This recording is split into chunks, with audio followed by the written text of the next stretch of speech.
Hello and welcome to the Paris Fintech Forum Communities Programme. I'm Elliot Gotkin, I'm a journalist and with Laurent Nisri, co-host of this exclusive video interview series produced with the support of Solaris Bank, Rise and BPI France. Now, while neobanks in Europe, the US and Latin America have been hogging their headlines with their sky-high valuations, Indian ones are also coming into their own.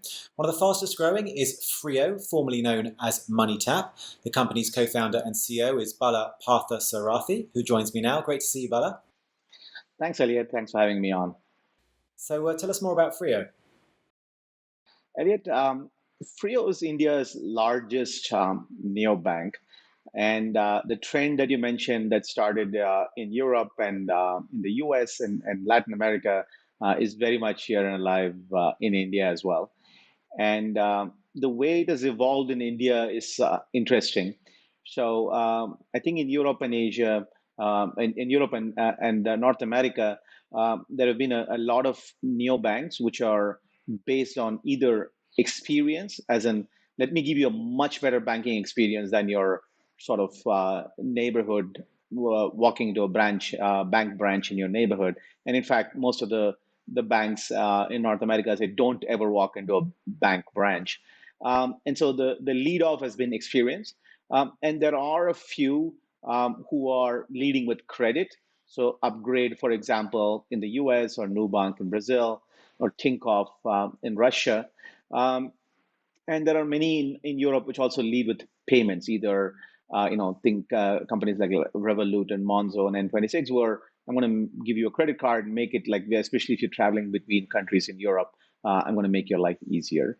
So of these broad three flavors of neobank, what matters in India and developing Asia are things which are led by credit, because the need of the hour here is credit.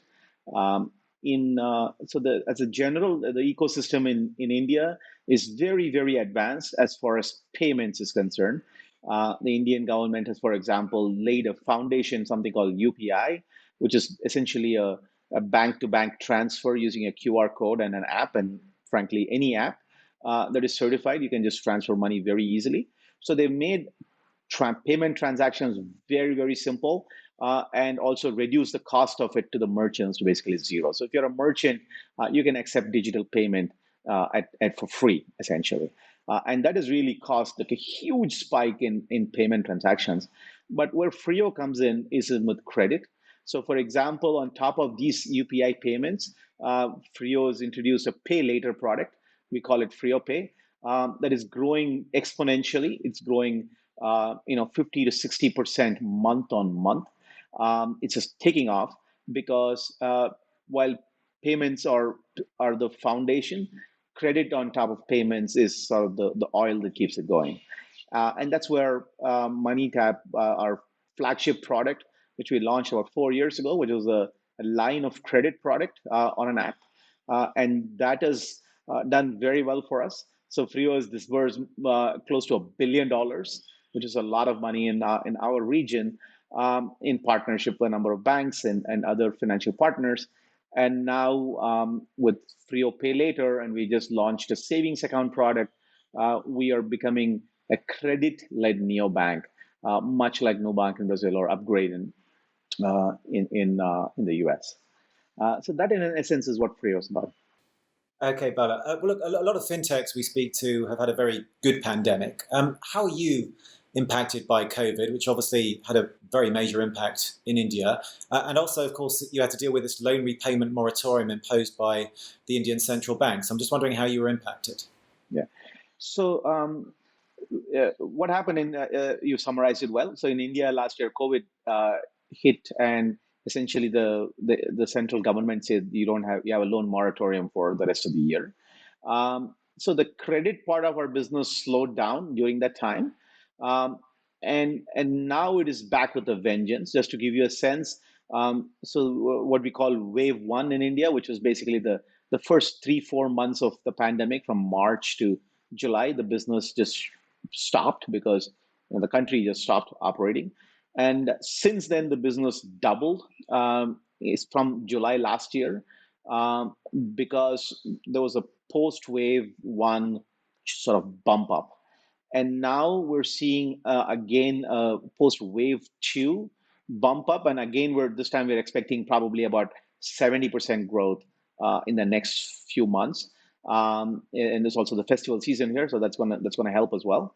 And so that is how the credit part of the business was handled. The payment part of the business, the Frio Pay I was telling you about, that has just taken off. So that has been like a it was like a renaissance for us, huge tailwinds, and that business is just took off because of the pandemic. So we've seen both sides of it. And with respect to the credit losses, so on and so forth, it was not as bad as we thought it would be. And basically, last January, the government allowed all the fintech players and the banks to restructure. It's a one-time restructure deal, which we did, and essentially all of that is sort of off our books now.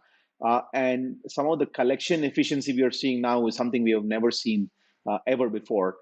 For instance, the first month collection efficiency we are seeing like north of 96%, which is unheard of in our area. Sometimes we're seeing 98%, which is like a record for us. So the COVID also sort of cleaned out some of this, and we're just basically seeing it like a brand new start. Okay, and Frio, unless I'm mistaken, isn't your first startup? I think I saw you were co-founder of Snapfish, which I remember using to have digital photos printed. How did that come about? Thank you. Yeah, so I was living in the Silicon Valley. I was just lucky enough to be in the right place at the right time, Elliot. So I lived in the valley all through the 90s and until late 2010. And there I started a number of companies. I started and sold a couple of companies. Snapfish was the largest one, and we started doing the dot-com boom as a digital photo play. And when film camera went digital, we got the tailwind for us, and the business grew. At one point of time, we were printing half of the photos in the North American continent. We were not only doing for Snapfish, which has now over 150 million users, but also for Walmart, Walgreens, Costco, and a number of other large retailers in the US and in Europe as well. So yeah, we were in France, we were in UK, we were in a number of European countries as well. I moved back to India in 2007, and once Hewlett Packard bought the company, that was a good exit for our investors and us. And when we moved to India, and I worked for the government of India for 2 years. It was a very large project, basically digitizing social security number specifically. But what was done very cleverly. So it was basically we built a platform on which authentication of an identity was automatic and digital. On top of that, we have built the UPI, which is the payment layer I talk about. It's very unique all over the world, where you can use any app, whether it's a Google Pay or Facebook or any other app, to basically transact from your bank account to mine. It's think of it like a Venmo on steroids. And on top of that, even the latest COVID, the vaccination portal is built on top of that. Turned out to be a foundational architecture, both for fintech as well as health and a number of other areas as well. So that's what I And did, was and then going, I sorry, I was going to say, was going down the entrepreneurial route, was that always the plan? Were your parents kind of down with that? Did they want you to become like a lawyer or a doctor or something instead, or was this always something they were supportive of? my parents wanted me to get a very safe job, and their dream was I would become like a banker in India. At that time, banks were considered a safe job, and very, very ironically, I've come sort of a 360, and I'm a sort of a new age neo banker of sort. Finally, they So can say you're a banker. exactly. So I've kept my mom happy. Finally, after all these years, I made her happy. But this was always the plan to kind of go to California, to Silicon Valley, to kind of find your own thing and be an entrepreneur. It was purely serendipitous, Elliot. I went because I got a scholarship. It's the only place which I couldn't afford, even a ticket to the U.S., let alone pay for tuition. So the first place which gave me a scholarship was in California. So I just landed up there, and being in Northern California, it's like being in Venice or Florence doing Renaissance, or it's just one of those things where it's in the air, and if you're not an entrepreneur, then you're not doing something right. So I'm a very accidental entrepreneur, but I did it very very early, right from grad school. I started my first company, and then once you become an entrepreneur, you're completely unfit to be employed by anybody else. So you just have to keep on continuing that path. Right. Well, and here you are today. Well, look, Bala, don't go away because we're going to take a very quick break, after which we're going to continue our conversation with Frio co-founder and CEO, Bala Parthasarathy.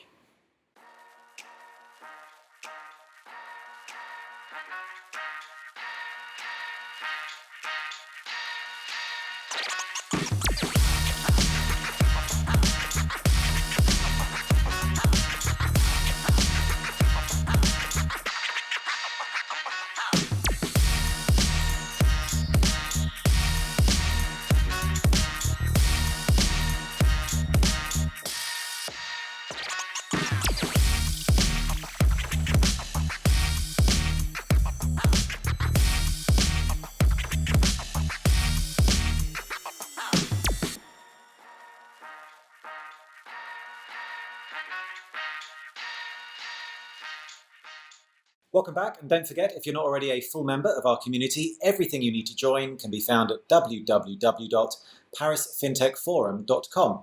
And now, Bala, I've got a few more questions for you, so let's talk a bit more in general about the fintech ecosystem in India. I mean, we've seen Chinese regulators crack down on all sorts of tech companies. We've seen how the Indian central bank can throw a spanner in the works, if you like, of your credit business. How concerned should investors be, whether it's in, Indian fintechs or in, Indian companies as a whole, about some kind of, regulatory bolt from the blue that could, push you off course and do damage to your company and perhaps tech companies in general?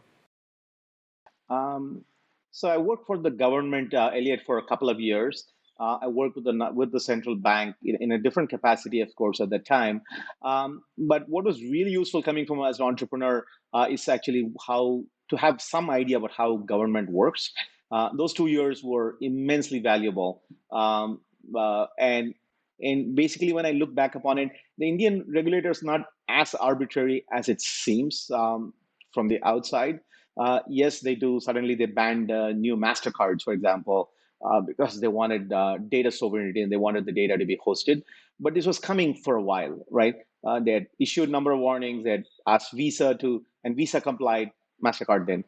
So there is a little bit of method to the madness, and a big part of my time personally goes in talking to the central bankers, in talking to the people in the ecosystem, and having some sense of what is coming. And there are open discussions, so it's not like they just come out bolt from the blue. So there are committees, there are open hearings. You can get to have your say in it. You might not always win. It's not easy to lobby them because they have their own idea of what is right and what is wrong. But it's not completely a black box process if you know how to work the system. And that's where I spend a significant amount of time on. But having said that, I do think operating in our part of the world, any country in Asia, I think a core competency for any startup has to be how to manage regulators, sudden changes, etc. That is a part of the job, and that's very different from the 4 startups that I've done in the Valley, where this is not even in the radar.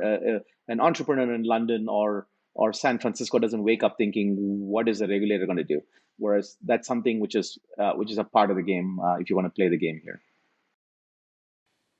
Right. And of course, we've seen some stunning valuations for neobanks this year. I think Nubank, $40 billion, Revolut in excess of $30 billion. Relatively speaking, do you think Indian neobanks are overvalued, undervalued, or just in line with the rest of the world? The Indian banks are unvalued right now in the sense that it's very nascent. There are only 3 or 4 of us, and we are the only ones with a credit flavor. There are a couple of guys with a experience flavor, but we are all just launching right now. I hope we're all going to be overvalued as an entrepreneur. That's what you want. But seriously, I do think from the interest that I'm getting from investors and that I've spoken to, the interest is very high simply because all you need to believe is in only one thing. You have to believe that the existing banks in India and in developing Asia will not be able to cater to the needs of this new generation customer. Do you believe or you don't believe? Right? If you believe that that's going to be true, then it doesn't matter what valuation you get it in. If you think that's the right team to do it and the business model is in place. So if you believe that the opportunity is going to be big, then all you need to figure out is which of these teams is right for you, and do you think that they have an economic model that's going to scale? And then the actual valuation doesn't matter because they're all going to be big anyway, very big. And Bala, just very briefly, if you could, we touched on this before. India's been, really whacked by COVID. Is there any sense the country's confidence has been knocked by this, and therefore the economy as a whole may take longer to recover than it otherwise might? So, surprisingly, the economy is recovering much faster than I ever thought. So we thought our revenues would be flat, for example, for at least a couple of more months before everybody gets on their feet. But we're seeing we saw a 5% month-on-month growth in revenue, which very much surprised us. We are expecting that to accelerate now. So we are seeing the post-wave two growth happen much faster than we predicted, and that is reflected in the traffic outside, reflected in the economy. It's just coming out in a much faster way than one would think. What we would have thought in April. April was a true disaster month. Everybody was worried about like survival. Now that is just forgotten, and everything is just sort of growing fast. And also because 500 million vaccinations have been given. That's like twice as many people, all the adults in the US have been vaccinated in India. So the government, despite of all the criticism they get, they're vaccinating about 6 million people every day, which is not easy to do in a country like India, and that is having a serious positive impact. And I look at the data; it's very clear. If you get vaccinated, you're going to not get COVID, or if you get it in a very mild way. So that's Well, what happened. I think that's a good way to end for anyone who's watching who hasn't done so just yet. But I'm afraid that is all we've got time for. So I really just want to thank Frio co-founder and CEO Bala Parthasarathy for joining me for this discussion. Thank you. Thanks, Elliot. Take care. And I'm going to be back next week with another big name from the world of finance and technology. We do hope you'll join us again then. In the meantime, you can keep up to date with all the exclusive interviews and content from the Paris FinTech Forum Communities Programme via www.parisfintechforum.com. See you next time. Bye-bye.